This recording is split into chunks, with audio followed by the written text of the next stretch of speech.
বা আহিবলগীয়া লোকসভা বিধানসভা নিৰ্বাচনৰ প্ৰতিটো নিৰ্বাচনৰ বাবে আমি সদায় সাজু, কাৰণ আমি জনতাৰ মাজত থাকোঁ। আজিৰ তাৰিখত কংগ্ৰেছৰ গোটেই নেতা ইত্যাদি গৈ আছে বাদ্ৰা গান্ধী পৰিয়ালৰ চোতালে চোতালে নতুন দিল্লী আজি আছে তেওঁলোকৰ, য'ত আমাৰ জনগোষ্ঠীয় ভূমিপুত্ৰ ৰাভা হাছঙৰ গুৰুত্বপূৰ্ণ এটা নিৰ্বাচন আছে। তাত মই নাজানো আহিছে নাই, মইতো আজিলৈকে তাত ৰকিবুল হুছেইন গগৈৰ পৰা মই কাকো দেখা নাই তাত। তেওঁলোকক সুধিলে সাংবাদিক কৈছে নাই এইটো এটা সৰু নিৰ্বাচন। আমাৰ কাৰণে ভাৰতীয় জনতা পাৰ্টিৰ কাৰণে এটা জনগোষ্ঠীৰ জনসংখ্যা কিমান, ভোট কিমান আছে, কেইখন আসন আছে, এইটো গুৰুত্বপূৰ্ণ কথা নহয়। আমাৰ কাৰণে গুৰুত্বপূৰ্ণ সেয়া হ'ল আমাৰ ভূমিপুত্ৰ খিলঞ্জীয়া আমাৰ অসমবাসী। গতিকে প্ৰতিটো জাতি জনগোষ্ঠীৰ প্ৰতিটো নিৰ্বাচন সুফল দুখৰ প্ৰতিটো কামত আমি সেইকাৰণে সদায় উপস্থিত থাকোঁ। আৰু সেইকাৰণে আজি ৰাভা হাছঙত আজি কংগ্ৰেছ প্ৰায় শূন্যৰ ফালে ধাৱমান হৈ গ'ল। বাকীবিলাকতো জাতীয়তাবাদৰ কথা কৈ থকা অখিল গগৈ, লুৰিণ গগৈ তাত উপস্থিতি নাই। মই অখিল গগৈ, লুৰিণ গগৈক সুধিব বিচাৰিছোঁ আপোনালোকেতো কি জাতীয়তাবাদ, য'ত আপোনালোকে না বড়োলেণ্ডৰ নিৰ্বাচনত অংশ লয়, না কাৰ্বি পাহাৰত আপোনালোকক দেখোঁ, না আমি তিৱা, সোণোৱাল কছাৰী, ঠেঙাল কছাৰী বা আমাৰ মিচিং আমাৰ নিৰ্বাচন বা সিদিনাখন হৈ যায় ৰাভা হাছং।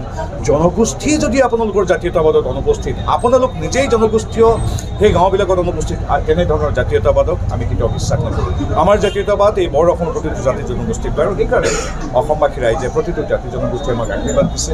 প্ৰতিটো পৰিষদীয় নিৰ্বাচনত আমি 90% পৰা 100% পৰ্যন্ত আসন পাইছোঁ। গতিকে আমাৰ বিকাশৰ কথা, আমাৰ একতাৰ কথা, আৰু সেইকাৰণে আমি সদায় সচেতন যাতে ৰাইজৰ আমি আশীৰ্বাদ সদায় পাই যাওঁ। ধাৰাবাহিক আপোনালোকে জয়লাভ কৰি আছে প্ৰতিটো নিৰ্বাচনত, সেই হিচাপত আপোনালোকে বিশ্বাস ল'ব পাৰিলেহেঁতেন, মানে নিশ্চিত হৈ থাকিব পাৰিলেহেঁতেন। কিন্তু তাৰ বিপৰীতে দেখা যায়, মই আকৌ সুধিম যে 10 খোজ আগত থাকে অন্যান্য ৰাজনৈতিক দলতকৈ বিজেপি।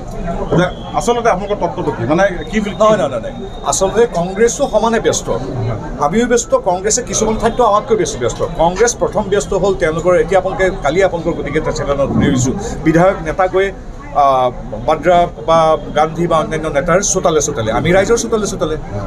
তেওঁলোকো ব্যস্ত, আমি ব্যস্ত। তেওঁলোক ব্যস্ত নিৰ্দিষ্ট কিছু এলেকাত গৈ নিৰ্দিষ্ট কিছু মানুহৰ তোষামোদত ব্যস্ত।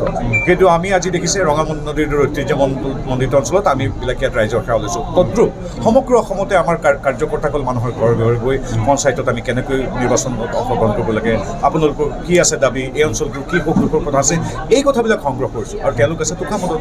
গতিকে কংগ্ৰেছৰ কথা কৈ মই এতিয়া বিশেষ একেবাৰে শেষত সুধিব বিচাৰিম যে ৰঙানদীৰ নতুন সমষ্টি আজি যে দেখিলোঁ যে যিটো আগামী অসম অগ্ৰগামী অসম এটা অনুষ্ঠান অনুষ্ঠিত কৰিলে, নেতৃত্ব লোৱা ঋষিৰাজ কাকতি ইতিমধ্যে বুজাই দিলে যে নৰনাৰায়ণপুৰ সমষ্টি আপোনালোকৰ হাতলৈ গৈ আছে। নহয়, তাৰমানে আচলতে মই এটা কথা কওঁ, এইটো হ'ল এটা পিয়ৰলি এটা নন গভৰ্ণমেণ্ট অৰ্গেনাইজেশ্যন।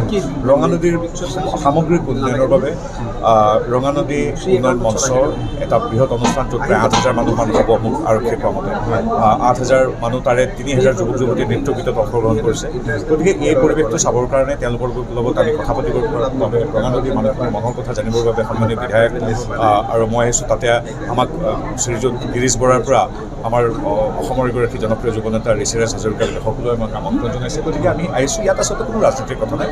এইটো হ'ল আমি অহাৰ লগে লগে কিছু ৰাজনৈতিক বাতাবৰণ এটা সৃষ্টি হয় বুলি আপোনালোকেই কয়, কিন্তু মূলতঃ এটা আহিছোঁ আমি ৰঙানদীৰ বিভিন্ন সাংস্কৃতিক সামাজিক কথা জানিবৰ বাবে। ৰাইজৰ সৈতে জ্যেষ্ঠজনৰ সৈতে দেখিছোঁ 80-90 বছৰীয়া বৃদ্ধ জ্যেষ্ঠজনো আহিছে আমাক আশীৰ্বাদ দিবলৈ। তেওঁলোকৰ লগত কথা পাতিছোঁ। প্ৰায় 10খনতকৈ অধিক শিক্ষানুষ্ঠানৰ শিক্ষাবিদসকল, শিক্ষকসকল আহিছে, তেওঁলোকৰ লগত কথা পাতিছোঁ।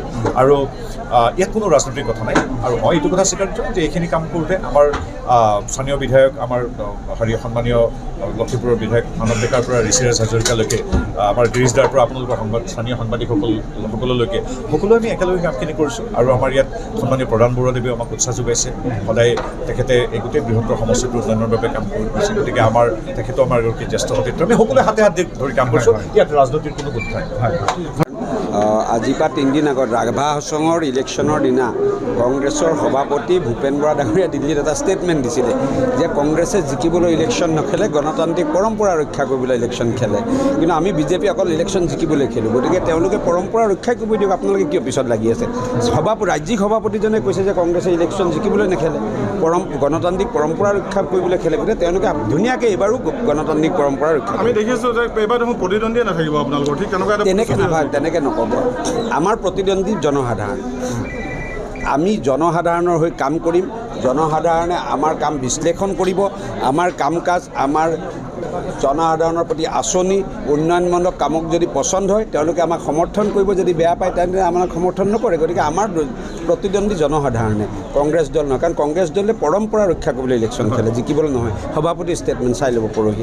আৰু এটা কথা শুনো চাওক আমাৰ ভাৰতীয় জনতা পাৰ্টি দলটো 24/7 মুডত থকা দল ৰাজনৈতিকভাৱে যেতিয়া ইলেকশ্যন আহে তেতিয়া ইলেকশ্যন খেলিবলৈ ৰেডি থাকে আমাৰ 26ৰ ইলেকশ্যনৰ পৰিকল্পনা আমাৰ মুখ্যমন্ত্ৰী কেন্দ্ৰীয় নেতৃত্ব আৰু ৰাজ্যিক সভাপতিয়ে কৰে গতিকে হিমন্ত বিশ্ব শৰ্মা ডাঙৰীয়া যেনেকৈ পৰিকল্পনা কৰিছে আমি তেনেকৈ চলি গৈছোঁ হয়